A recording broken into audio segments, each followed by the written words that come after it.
ప్రస్తుతం మనతో పాటు బీఆర్ఎస్ ఫైర్ బ్రాండ్ పవన్ గౌడ్ ఉన్నారు. మాట్లాడించే ప్రయత్నం చేద్దాం. కేటీఆర్కి సంబంధించినటువంటి నివాసానికి నోటీసులు అంటించారు, ఎట్లా చూడొచ్చు అంటారు? రాజకీయ కక్షపూరితంగా వ్యవహరిస్తున్న కార్యక్రమాలను చూడొచ్చు. అసలు బాపు కేసీఆర్ గారు ఆయన నియోజకవర్గంలో వ్యవసాయ క్షేత్రంలో వ్యవసాయం చేస్తూ ఉన్నారు. ఆ పంటలకు పట్టిన చీడ పురుగులను ఏరే పనిలో పడ్డారు. అది తెలిసి కూడా మంత్రులందరూ గత కొన్ని కార్యక్రమాలకు కూడా ఆయనను ఆహ్వానించడం కూడా జరిగింది. అధికారులందరూ చూస్తూనే ఉన్నారు. కావలసుకొని నందినగర్కి వచ్చి అక్కడ గోడకు అంటించడం అనేది బురద రాజకీయాల్లో భాగం మాత్రమే, ఇంకొకటి. ఇట్లా ఉన్నటువంటి నివాసానికి మేము వెళ్ళి నోటీసులు ఇచ్చినామని చెప్తా ఉంది. ఇప్పుడు హరీష్ రావు గారు ఎక్కడ అఫిడవిట్లో సిద్దిపేట అని ఉంటుంది, మరి ఆయన హైదరాబాద్లో ఉన్న కోకాపేటకు ఎందుకు ఇచ్చిండ్రు? ఏం మాట్లాడుతున్నారు? ఎవరి కోసం ఇలాంటి పడుతున్నారు? ఎవరి గౌరవాన్ని భంగం కలిగించడానికి ఇలాంటి బురద రాజకీయాలు చేస్తున్నాడు?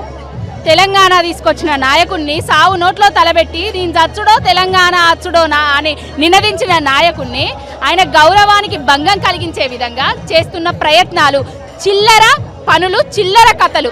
రేవంత్ రెడ్డి అనేటోడు ఈ వెకిలి చేష్టలు, మకిలి పనులు బంద్ చేసి నువ్వేవైతే ప్రజలకు ఇచ్చిన హామీలు, గ్యారంటీలు ఉన్నాయో వాటిని నెరవేర్చాలని కోరుకుంటానా. రేవంత్ రెడ్డి బిడ్డ ఖబర్దార్, నీ శంభ ఆడిపిస్తున్నట్టుగా నువ్వు శంషగాని వాడుతున్నావు. నీ శంభును నీ శంషను రెండింటి పని పట్టే రోజులు దగ్గరలోనే ఉన్నాయి. ఒకవైపు మేడారం జాతర నడుస్తా ఉంది, మరోవైపు కేసీఆర్ నోటీసులు ఇవ్వడం. మేడారం జాతర, సీతక్క రీల్స్, 4 కార్లు, 5 కార్లు, 10 కార్లు, హెలికాప్టర్లు. కనీసం భక్తులకు పోయిన వాళ్ళకి కనీస సౌకర్యాలు లేవు, టాయిలెట్స్ లేవు, బస్సులు లేవు. ఎంత ఇబ్బంది పడుతున్నారు తెలుసా? లైన్లల్లా ఇరుక్కపోతే కూడా వాళ్ళని తీసే ప్రయత్నం చేసే అధికారులు లేవు. ఇక మీటింగులు పెడతారంటే విజయవంతమైందని మీటింగులు పెడతారు. ఆనాడు బాపు కేసీఆర్ గారి హయాంలో మేడారం జాతర ఏ విధంగా జరిగింది, ఇప్పుడు సీతక్క ఆమె హయాంలో ఏ విధంగా చేసుకుంటున్నది? ఆమెకు విఐపి లెక్క దర్శనాలు చేసుకుంటే సరిపోతుందా? ఇచ్చిన ప్రజలు, వచ్చిన ప్రజలు కష్టాల పాలైతే ఓకే కదా. మొన్న విఐపి దర్శనాలు ఉన్నాయంటూ కూడా కామెంట్ చేసి, వాళ్ళ అవ్వకి వేసిన దర్శనం ఏంది, బట్టికి వేసిన దర్శనం ఏంది, పొన్నం ప్రభాకర్కి వేసిన దర్శనం ఏంది? వీళ్ళందరి దర్శనాలు ప్రజలందరూ టీవీలలో చూడలేదా? ఇప్పటికైనా ఈ వెకిలి మాటలు, వెకిలి చేష్టలు బంద్ చేసి ప్రజల మీద, పాలన మీద దృష్టి పెట్టాలి.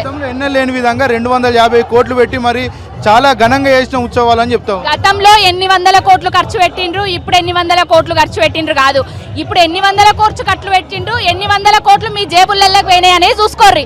గతంలో కేసీఆర్ గారి హయాంలో ప్రతిదీ కూడా అక్కడ అధికారులైనా మా నాయకులైనా కూడా పోయి పర్యవేక్షించేటోళ్ళు, పండుగ అయిపోయేదాకా కూడా ఉండేటోళ్ళు. కానీ ఇప్పుడు పరిస్థితి ఆ విధంగా లేదు. ఓన్లీ సీతక్క కార్లలో తిరగడానికి పనిచేసింది తప్ప భక్తుల కోసం అయితే పనిచేయలేదు.